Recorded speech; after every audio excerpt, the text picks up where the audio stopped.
हाँ जी। स्वागत है सभी का इस पढ़ने और पढ़ाने की महफिल में। मैं आपका साथी, आपका एजुकेटर विजय टाक सभी का स्वागत करता हूँ।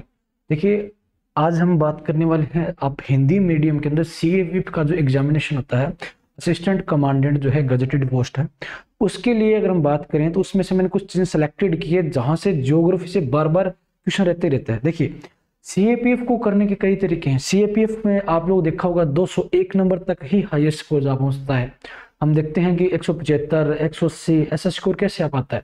इन सभी चीजों में पर्टिकुलर मैं आपको टॉपिक वाइज चीजें कराऊंगा। और मैंने पूरे यूट्यूब पर देखा है, बहुत सारे बच्चों ने रिकमेंडेशन भी किया था कि सर के हिंदी माध्यम के अंदर सीएपीएफ के लिए स्पेसिफिक चीजें कहीं नहीं मिल रही हमें। हिंदी माध्यम के जो स्टूडेंट है उनको बहुत ही मतलब कि डिफिकल्टी रहती है, बहुत कम सिलेक्शन का रेशियो क्यों रहता है हिंदी माध्यम के लिए।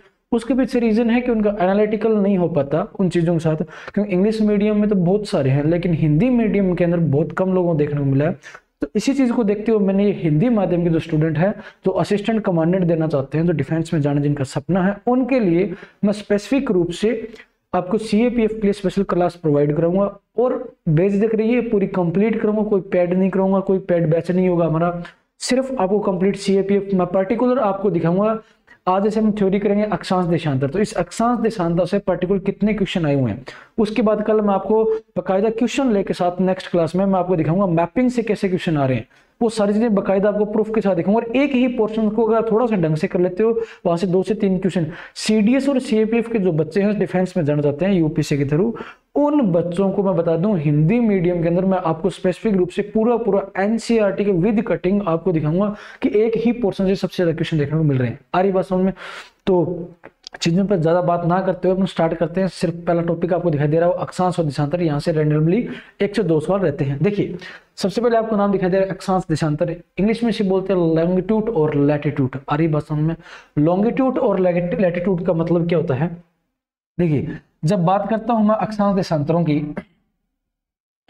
आप देखेंगे जो आपका ग्लोब है, आप ग्लोब देखेंगे, ग्लोब के अंदर मैं छोटा सा ग्लोब वो करता हूं।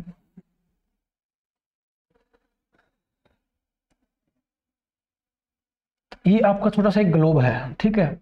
अगर मैं इस ग्लोब की बात करूं, ठीक है, इस ग्लोब की बात करूं, तो इसके अंदर जो आडी पड़ी रेखाएं होंगी आपकी, जितनी भी ये आडी पड़ी रेखाएं होंगी, जैसे 0 डिग्री ये अक्षांशीय रेखा है, इसको 2 भागों में डिवाइड कर दिया। उसके बाद जैसे यहाँ पर ये आडी पड़ी रेखा होगी, है ना, जो ये सारी सारी जो आडी पड़ी रेखाएं हैं, ये आपकी क्या कहलाती हैं? अक्षांश कहलाती हैं, लैटिट्यूड कहलाती है। आ रही बात समझ में? इन्हें क्या कहते हैं? लैटिट्यूड कहते हैं, ठीक है जी। फर्स्ट पेपर में स्कोर करने का सबसे अच्छा तरीका है थोड़ा सा स्मार्ट स्टडी करो और अच्छा स्कोर हो जाता है। देखो, ये सारी सारी अक्षांशीय रेखा आपकी क्या कहलाती है? लैटिट्यूड कहलाती है, आप अक्षांशीय रेखा बोलते हैं। अब सबसे पहला सवाल ये उठता है कि इन अक्षांशीय रेखाओं का काम क्या है। हमें अक्षांशीय रेखा, जो ये काल्पनिक अक्षांशीय रेखा है,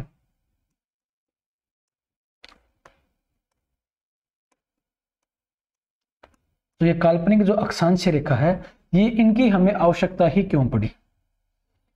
जब अक्षांशीय रेखाओं की बात करते हैं और अक्षांशीय रेखाओं की हमें आवश्यकता ही क्यों पड़ी, तो बहुत सारे एक सवाल हमारे दिमाग में आते हैं। इन्हें क्यों बनाया गया अक्षांशीय रेखाओं को? तो याद रखना, इसका भी बहुत बड़ा स्पेसिफिक रीजन था। और अक्षांशीय रेखाओं को बनाने का सबसे पहला रीजन आपको दिमाग में रहना चाहिए, अक्षांशीय रेखाएं ये काल्पनिक रेखा है, यह ग्लोब पर काल्पनिक रेखा है।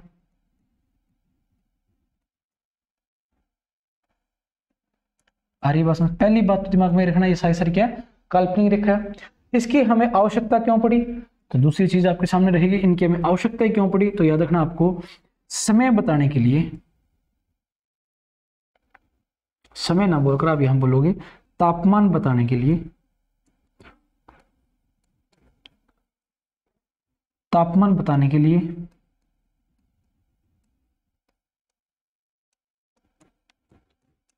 साथ ही और किसके लिए आवश्यकता पड़ी हमें? जलवायु,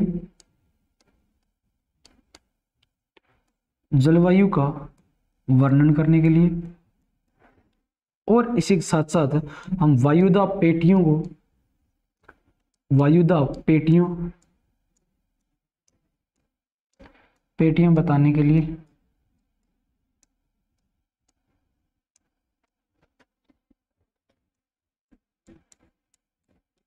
आ रही बात समझ में? तो सीधी सी बात है, ये अक्षांश रेखाओं की हमें आवश्यकता क्यों पड़ी? पहला रीजन तो आपके सामने है कि तापमान को बताने के लिए, तापमान को इंट्रोड्यूस करने के लिए, तापमान को बताने के लिए हमें किसकी आवश्यकता पड़ती है? अक्षांश रेखाओं की। दूसरी चीज आपको बता दूं, जलवायु का वर्णन करने के लिए हमें इसकी आवश्यकता पड़ती है। तीसरी चीज आपको बताऊंगा वायुदाब पेटियों को बताने के लिए। तो कई बार एग्जामिनेशन में सवाल पूछा जाता है कि हमें इनकी आवश्यकता क्यों पड़ी। आप एक चीज और जोड़ सकते हो इसके अंदर, लोकेशन बताने के लिए।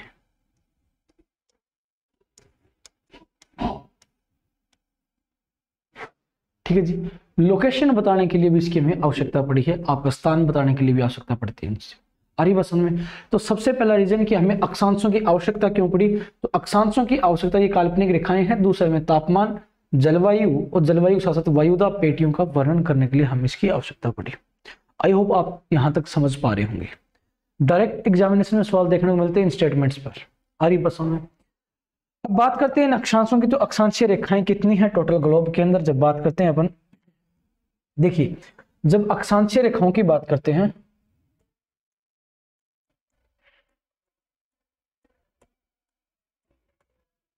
अक्षांशीय रेखा की जब भी बात आती है तो आप लोगों को एक चीज ध्यान में रखनी है,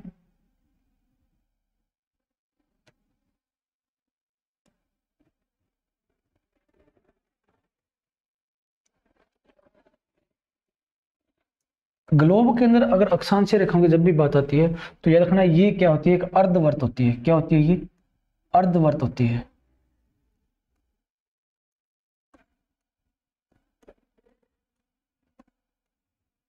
अच्छा, अर्धवर्त कैसे? देखो आप देखेंगे इसमें अर्धवर्त किस प्रकार से है। देखिए ये आपका अर्धवर्त है पूरा पूरा, यहां से इस तरीके से सारी क्या हो रही है आपकी? अर्धवर्त हो रही है। अरे वर्षन में ये पूर्णतः कंप्लीट ना करके ये हाफ स्क्वायर है, तो आपको याद रखना ये अर्धवर्त है। ठीक है जी, अर्धवर्ती होती है। दूसरी चीज आपको ध्यान में रखना, इसके लिए इंपॉर्टेंट चीज क्या है? अर्धवर्त के बाद इनके लिए एक इंपॉर्टेंट चीज और बन के आती है अपने सामने, वो ये आती है इनकी संख्या।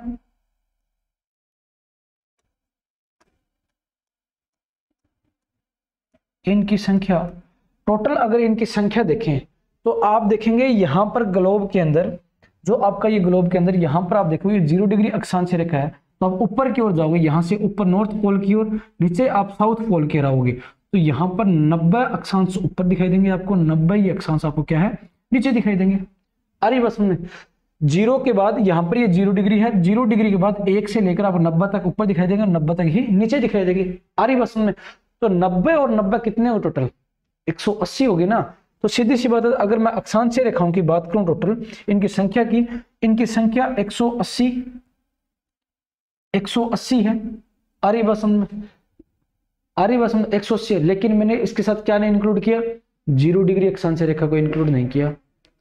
समझ रहे हो ना मेरी बात? क्या नहीं किया? 0 डिग्री अक्षांशीय रेखा को इंक्लूड नहीं किया। और 0 डिग्री को यहां अपन इंक्लूड कर देते हैं।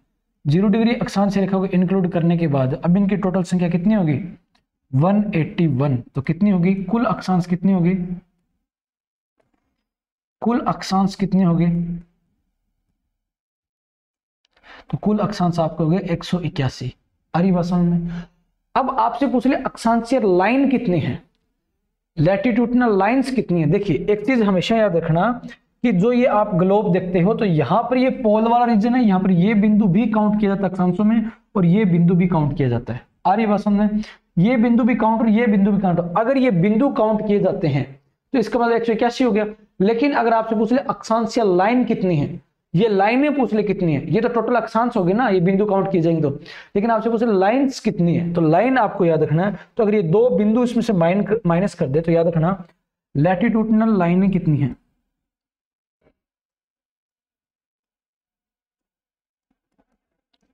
तो लैटिट्यूड लाइन अगर आपसे पूछ ले अक्षांशीय रेखा, अगर आपसे अक्षांशीय रेखा पूछ ले, लैटिट्यूडनल लाइन पूछ ले, धन्यवाद। लैटिट्यूडनल लाइन आपसे अगर पूछ ली जाए तो आप लोगों को एक चीज ध्यान में रखना हमेशा, अक्षांशीय रेखा आपसे पूछी जाए तो कितनी होगी।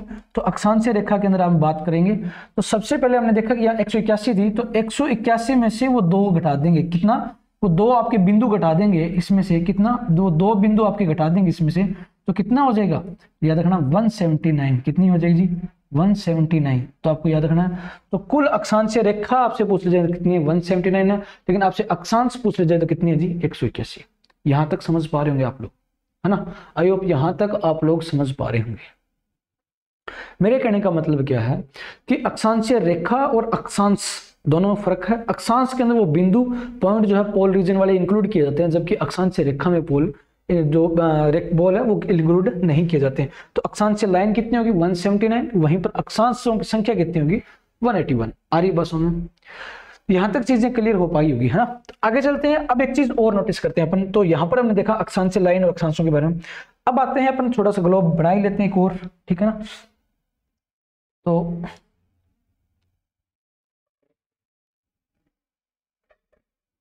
इससे यहां पर ज्यादा समझ में आएगा, ठीक है जी। ये आपका ग्लोब हो गया, ठीक है। यहां पर ये 0 डिग्री रेखा है, 0 डिग्री अक्षांश रेखा है, ये 0 डिग्री अक्षांश रेखा है, ठीक है जी। और यहां पर ये 23.5 है, तो ये यहां पर 23.5। मैंने 3 लाइन बनाई जो तीनों इंपॉर्टेंट है। अरे बस में यहां पर लिख सकते हो आप 23.5 डिग्री अक्षांश रेखा, यहां पर भी आप लिख सकते हो 23.5 डिग्री अक्षांश रेखा। अरे ये आपका नॉर्थ पोल वाला रीजन हो गया, इसको आप नॉर्थ पोल, ये आपका साउथ पोल हो गया, ठीक है जी। यहां पर आप इसको वेस्ट लिख सकते हो और यहां पर आप इसको ईस्ट लिख सकते हो। आर्य बस में अब आप देखेंगे कि जो ये अक्षांश रेखा है, आप देखेंगे जो 0 डिग्री अक्षांश रेखा है, कौन सी, 0 डिग्री अक्षांश है,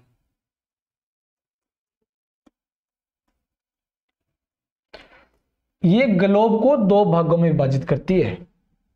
क्या करेगी, ग्लोब को 2 भागों में विभाजित करेगी। तो याद रखना 0 डिग्री अक्षांश रेखा या ग्लोब को 2 भागों में विभाजित करती है।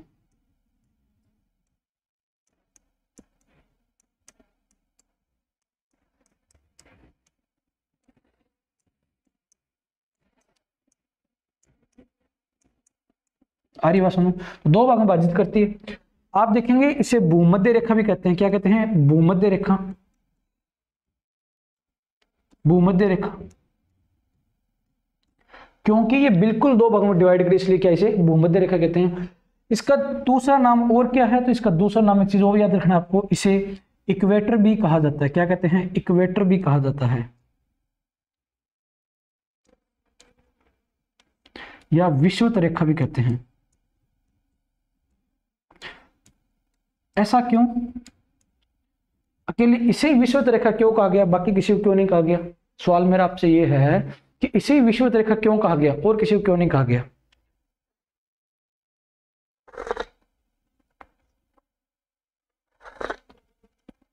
बताइए, इसे ही विषुवत रेखा क्यों कहा गया और किसी को क्यों नहीं कहा गया।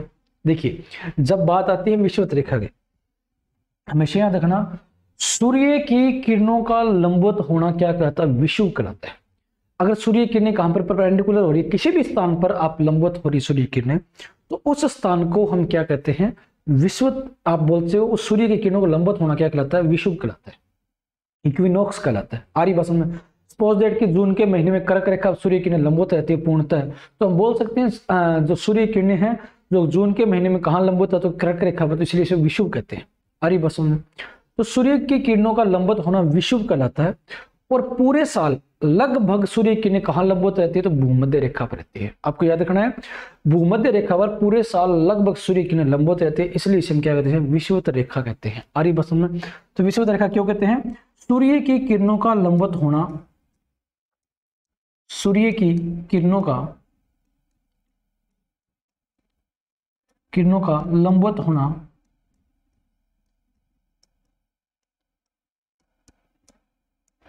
लंबवत होना क्या कहलाता है, विषुव कहलाता है। आर्य भाषा सूर्य किरणों का लंबवत होना क्या कहलाता है, विषुव कहलाता है। यहां तक चीजें आप लोग समझ पा रहे होंगे। आर्य भाषा में अब एक चीज आपने देखा, ये मैंने भूमध्य रेखा के बारे में बताया, उसके बाद चर्चा करें 23.5 डिग्री अक्षांश रेखा मैंने यहाँ पर लिख रखा है। आई होप यहां तक आप लोगों ने कर लिया होगा, है ना, यहां तक आप लोगों ने कर लिया होगा। मैं इसको साइड में लगा देता हूं थोड़ा सा, ठीक है, ताकि हम इसका यूज कर सकें दोबारा, ठीक है। तो इसको मैं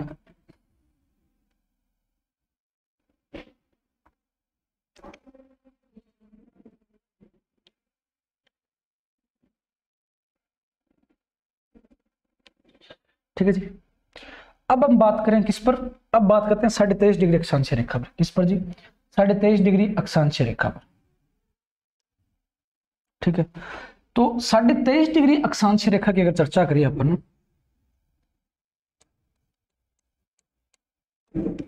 अगर मैं 23.5 डिग्री अक्षांश रेखा इसकी बात करूं तो इसे हम बोलते हैं कर्क रेखा।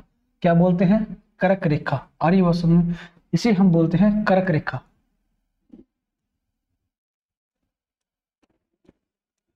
ठीक है जी। नीचे वाली रेखा को बोलते हैं हम मकर रेखा। मकर रेखा। तो 23.5 डिग्री अक्षांश जो रेखा है, 23.5 डिग्री उत्तरी अक्षांश रेखा, इसे हम क्या कहते हैं? कर्क रेखा कहते हैं।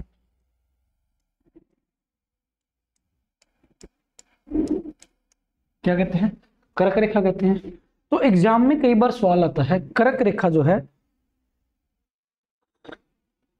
नॉर्थ पोल में किस क्षेत्र में दिखाई देती है आप लोगों को,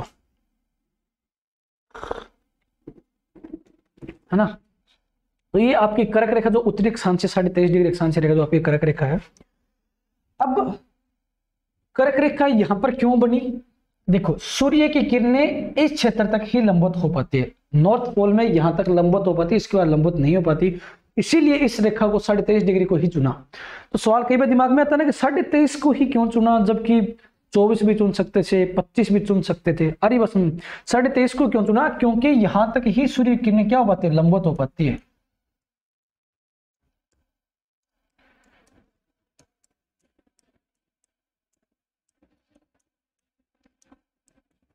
आर्यवासन में इसके बाद सूर्य किरणें पहुंचती है, लेकिन 66.5 के बाद सूर्य किरणें पहुंच भी नहीं पाती, मतलब कि एक टाइम के बाद एंगल बहुत कम बहुत ज्यादा बन जाता है, सूर्य किरणें इतना ज्यादा पहुंच नहीं पाती, तो सूर्य किरणें लंबवत यहाँ पर हो पाती है, इसीलिए इसको कर्क रेखा को यहाँ 23.5 चुना। वहीं पर अगर आप देखो 23.5 साउथ पोल के अंदर देखोगे 23.5 डिग्री दक्षिणी गोलार्ध में दक्षिणी अक्षांश रेखा को देखोगे तो इसका क्या काम है? तो इसको हम बोलते हैं मकर रेखा।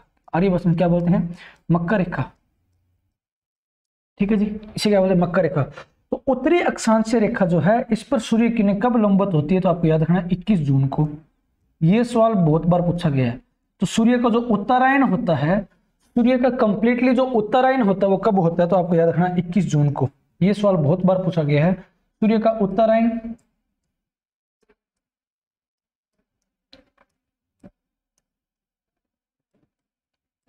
तो सूर्य का जो उत्तरायण होता है वो कब होता है? तो आपको याद रखना 21 जून को होता है जी। ठीक है। अगर सूर्य का दक्षिणायन पूछ लिया जाए आपसे, तो सूर्य का दक्षिणायन, अगर सूर्य का दक्षिणायन पूछा जाए आपसे तो याद रखना आपको सूर्य का दक्षिणायन आपका 22 दिसंबर को होता है। आर्य भाषा में तो यहां तक चीजें समझ पा रहे होंगे आप लोग। इसको क्लियर रूप से देखोगे आप लोग कि सूर्य का उत्तरायण आपका होता है वो कब होता है? 21 जून को, और दक्षिणायन कब होता है आपका? 22 दिसंबर को।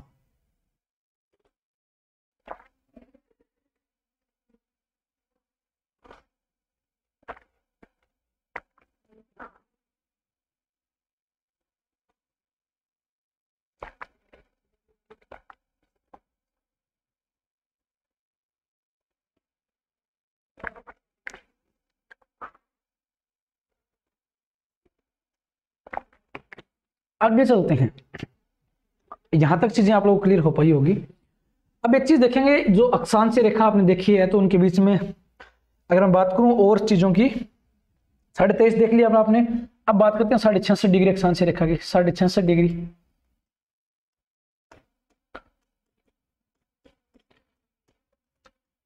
सूर्य की किरणें इसके बाद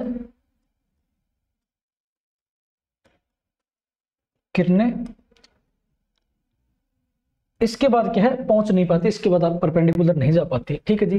66.5 ये आपका साउथ में कर लो। 66.5 डिग्री क्या होगा आपका? साउथ में हो जाएगा, साउथ अक्षांश में। आरी बात सुना है? अब यहां तक आप लोगों ने चीजें देखी है। अब उसके बाद कुछ एक पॉइंट और बनते हैं। कौन से पॉइंट बनते हैं? सबसे पहला पॉइंट आप लोग देखेंगे, सबसे पहला पॉइंट आप लोग देखेंगे कि अक्षांशों के बीच की दूरी,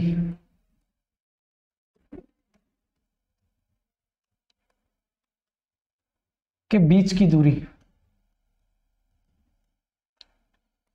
अक्षांशों के बीच की दूरी। देखिए अक्षांश या रेखाएं होती है वो एक दूसरे के पैरेलल होती है, पहली कंडीशन तो यह एक दूसरे के समांतर होती है।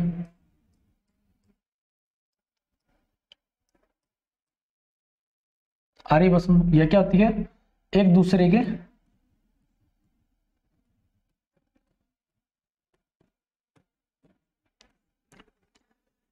क्या होगी, समांतर होगी, पैरेलल होगी, ठीक है जी।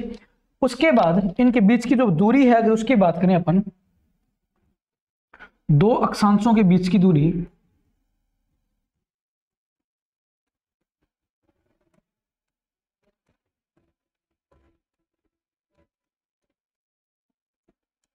दो अक्षांशों के बीच की दूरी जब भी काउंट की जाएगी तो आपको याद रखना है, दो अक्षांश अगर पैरेलल है तो इन दो अक्षांशों के बीच की दूरी 111 किलोमीटर होती है। कितनी होती है जी, तो आपको याद रखना है 111 किलोमीटर।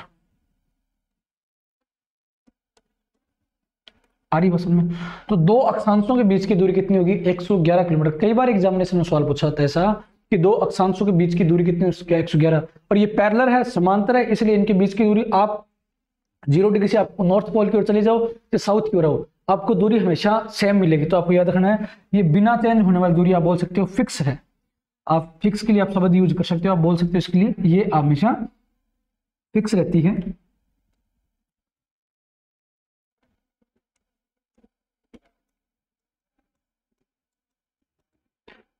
आ रही बस में, तो आप बोल सकते हो हमेशा समान रहती है।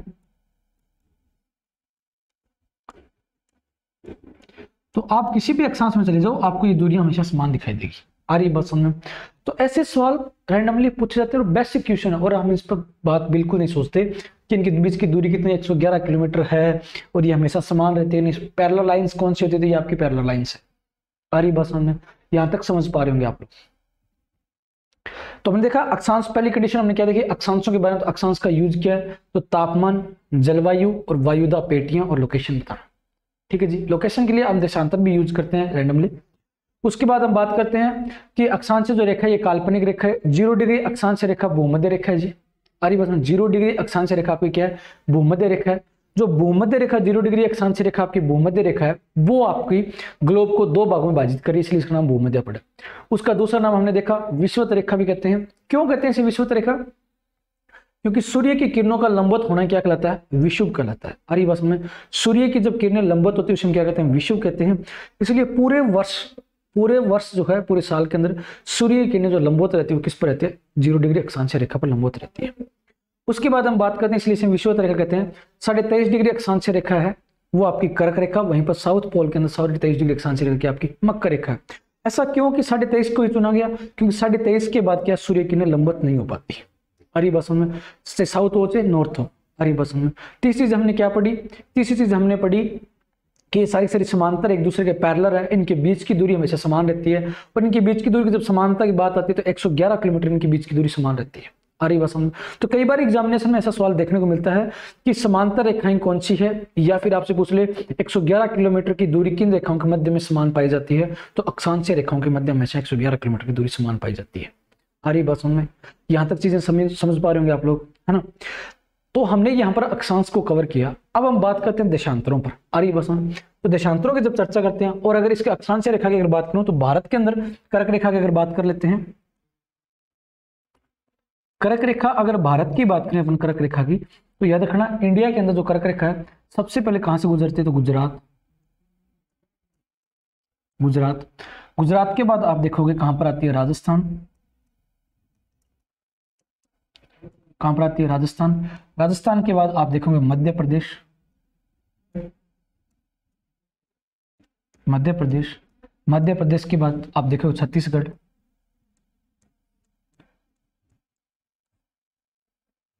झारखंड, पश्चिम बंगाल, त्रिपुरा और मिजोरम। ये वो राज्य है जिनसे ये पास करते हैं कौन सी, कर्क रेखा आपकी। आ रही बात समझ में। रैंडमली से सवाल रहता है, इनकी आपकी कैपिटल्स और इनकी सिटियां देख लेना। इसके आसपास की जो सिटियां हैं आपको जब इसके एमसीक्यू यूज करूंगा तब मैं और इसको डिटेल से बताऊंगा, लेकिन आप लोग रैंडमली इसको देख लेना। कर्क रेखा की भारत के अंदर एक खास बात हो रही है, कर्क रेखा को काटने वाली नदी भारत के अंदर है, तो कर्क रेखा को 2 बार काटने वाली एक नदी है जिसे हम बोलते हैं माही नदी, तो ये भी इंपॉर्टेंट हो जाता है। कर्क रेखा को 2 बार काटने वाली नदी कौन सी है, तो आपको याद रखना है माही नदी है, माही नदी है। आरी वसन वो कर्क रेखा को 2 बार काटने वाली नदी कौन सी है आपकी, तो माही नदी आपको याद रखना है, ठीक है जी, जो भारत की है आरी वसन। यहां तक समझ पा रहे होंगे। आगे चलते हैं अब देशांतरों पर, तो हेडिंग डाल सकते हो आप लोग टॉपिक की कि देशांतरीय रेखाएं, तो यहां लिख देता हूं मैं।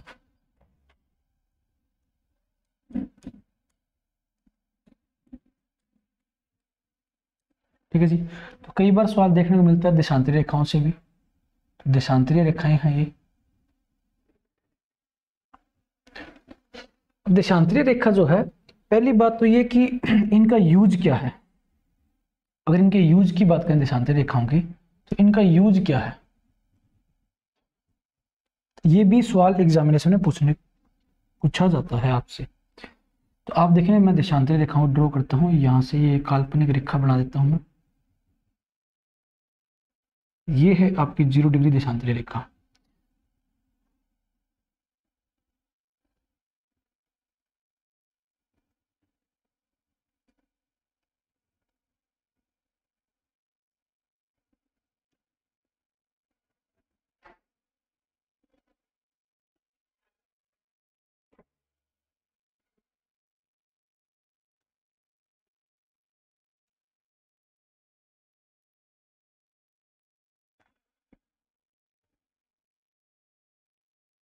ठीक है जी, तो ये जो खड़ी रेखाएं जितनी भी है उन्हें हम क्या बोलते हैं, देशांतर बोलते हैं।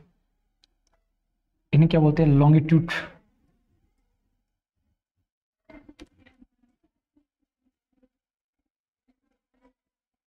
आरी बस में तो लॉन्गिट्यूड जो है रेखाएं जो है ये आपकी दिखाई दे पा रही होगी, है ना। स्पेलिंग मिस्टेक, ये तो सही है बिल्कुल, पीछे वाले में लग रहा है थोड़ा सा दिक्कत होगी। ठीक है, लॉन्गिट्यूड जो रेखाएं हैं ये आपके देशांतर रेखाएं हैं। आइए बात करते हैं देशांतर रेखाओं की हमें आवश्यकता क्यों पड़ी। तो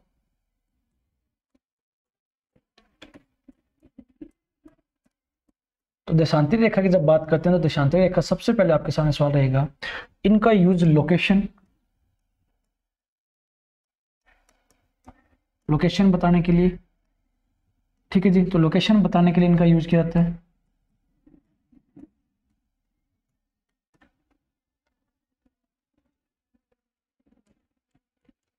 दूसरा मेन इंपॉर्टेंट काम है वो है समय बताने के लिए, टाइम का मेजरमेंट करने के लिए इसका यूज किया गया देशांतरों का। इंपॉर्टेंट है ये चीज। ठीक है जी, तो लोकेशन और समय के लिए इसका यूज किया गया। दूसरी चीज अगर देशांतरों की खास बात देखें तो देशांतरीय रेखाएं जो होती है, जितनी भी देशांतरीय रेखाएं हैं ये सारी की सारी क्या है अपने, ये पूर्णतः वर्त होती है, पूर्णतः वर्त होती है। तो आपसे कई बार सवाल पूछा होता है कि पूर्णतः वर्त कौन सी रेखाएं होती है, तो देशांतरीय रेखाएं आपकी क्या होती है, पूर्णतः वर्त होती हैं। अर्धवर्त कौन सी होती है, तो अर्धवर्त आपकी अक्षांश रेखा क्या होती है, आपकी अर्धवर्त होती है, लेकिन ये आपकी क्या है, पूर्णतः वर्त है। इसके बाद आप देखोगे पूर्णतः वर्त के बाद नेक्स्ट आपके सामने सवाल रहेगा,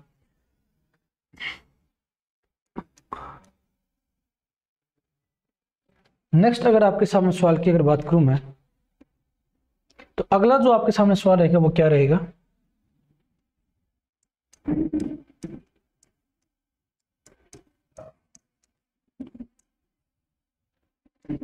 दो देशांतरों के मध्य दूरी। अब दो देशांतरों के मध्य की दूरी की जब बात आती है तो आप लोगों को ध्यान में रखना है, दूरी की जब भी बात आएगी तो आप लोग देखेंगे कि दूरी कभी भी इनमें समान नहीं होती। आपने अक्षांशीय रेखाओं के बीच में देखा, आपने 111 किलोमीटर की दूरी देखी होगी दो अक्षांशों के बीच में, लेकिन देशांतरों के बीच में कभी दूरी समान नहीं होती। तो याद रखना, दूरी कभी समान नहीं होती।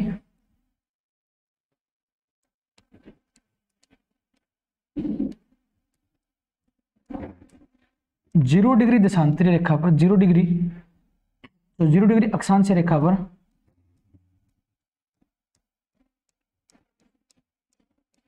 सबसे अधिक दूरी होती है, सबसे अधिक दूरी होती है, कितनी होती है? तो 111.32 किलोमीटर। आ रही बात समझ में? तो कई बार एग्जाम में सवाल पूछा जाता है कि दूरी पर अगर बात आ जाए तो देशांतरों के बीच में दूरी की अगर बात करें तो देशांतरों के बीच में जो सबसे अधिक कहाँ है? 0 डिग्री देशांतरीय रेखा, 0 डिग्री अक्षांश रेखा, वहां पर सबसे अधिक दूरी देखने को मिलती है। और सबसे कम कहाँ मिलेगी? आपकी पोल रीजन पर। देखो ये आपको ऐसे दिखाई दे रहा होगा चपटी आकर, नीचे की ओर वो चपटा हो रहा है, बीच में इसकी क्या चौड़ाई बढ़ती जाए। आ रही बात समझ में? तो सबसे अधिक दूरी आपको अक्षांश रेखा पर दिखाई देगी। आगे बात समझ, यहां तक समझ पा रहे होंगे आप लोग, है ना? उसके बाद अगर मैं बात करूं देशांतरीय रेखाओं की, यहां पर आप देखेंगे पूर्णतः वर्त होती है, देशांतर रेखा में मध्य दूरी समान होती है। वहीं पर आप देखेंगे दो देशांतरों के मध्य की दूरी 0 डिग्री अक्षांश रेखा पर सबसे अधिक देखने को मिलती है। अब इनकी टोटल संख्या की बात कर लेते हैं, है ना? तो अगर इन टोटल संख्या की बात करें देशांतरों की,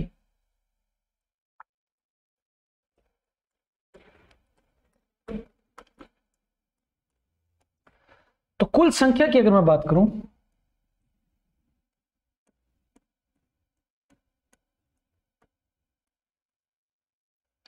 अगर कुल संख्या की बात करें तो याद रखना 0 डिग्री देशांतरीय रेखा से शुरू होकर आप देखेंगे जो कि पूर्णतः वर्त बताया है, तो आप 0 डिग्री की बात देखेंगे तो एक तरफ आपके 180 है ना? एक तरफ आपके 180 है, दूसरी तरफ भी आपकी कितनी हो जाएगी? 180 है। देखो कैसे आप इसको देखेंगे तो यहां ये आपकी 0 डिग्री है, इसके आप इस तरफ देखो तो 180 है, इस तरफ भी आपकी कितनी है? 180 है। आ रही बात समझ में? तो इस चीज को ध्यान में रखना है आप लोगों को। तो एक तरफ आपके 180 है, इस तरफ भी आपकी क्या है? 180 है। क्यों? पूर्णतः वर्त बन रहा है, 90-90 है ना दोनों तरफ, और पूर्णतः वर्त बना है तो कितनी होगी? 180 होगी, 180 हो गई। ठीक है, तो 180 है। अब यहां पर आपने देखा तो 180 हो गया प्लस 0 डिग्री देशांतरीय रेखा, 0 डिग्री देशांतरीय रेखा हमने काउंट नहीं की। आ रही बात समझ? तो अब टोटल कितने हो गए? 361। अरे समझ पा रहे होंगे कितने हो गए? 361 हो गए ना। अब 361 हो गए, लेकिन मैं आपको बता दूं ये 361 जो आपका है, आपने तो पढ़ा नहीं होगा सर, हमने 360 पढ़ा है, 361 तो कभी पढ़ा नहीं होगा।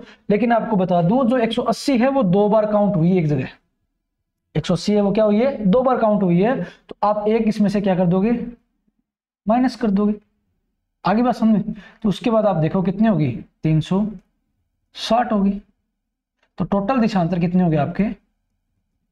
टोटल देशांतर जो कितने हो गए आपके? 360 हो गई। एग्जामिनेशन में ये सवाल पूछा जाता है। उसके बाद अगर बात करूं मैं 0 डिग्री देशांतरीय रेखा, यमोत्तर लाइन जो है,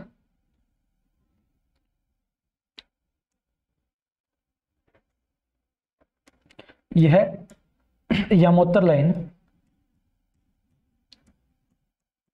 कहां से गुजरती है? तो याद रखना इंग्लैंड के ग्रीनविच से गुजरती है।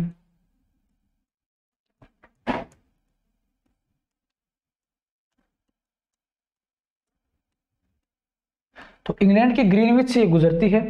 तो कई बार सवाल पूछा था ग्रीनविच से क्यों गुजरती है?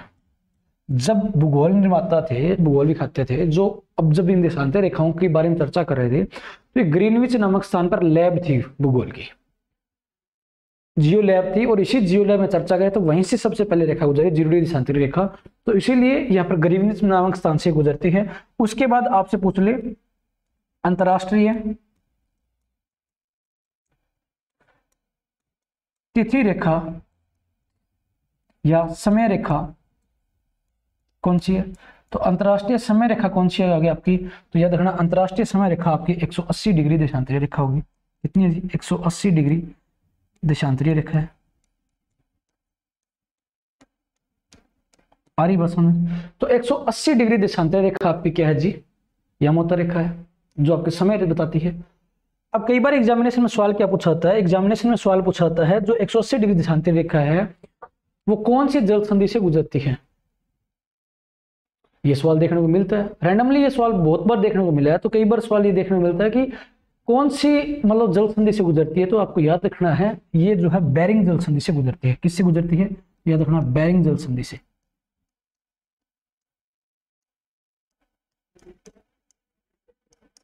आ रही बस में, तो बेरिंग जल संधि से ये क्या है, गुजरती है।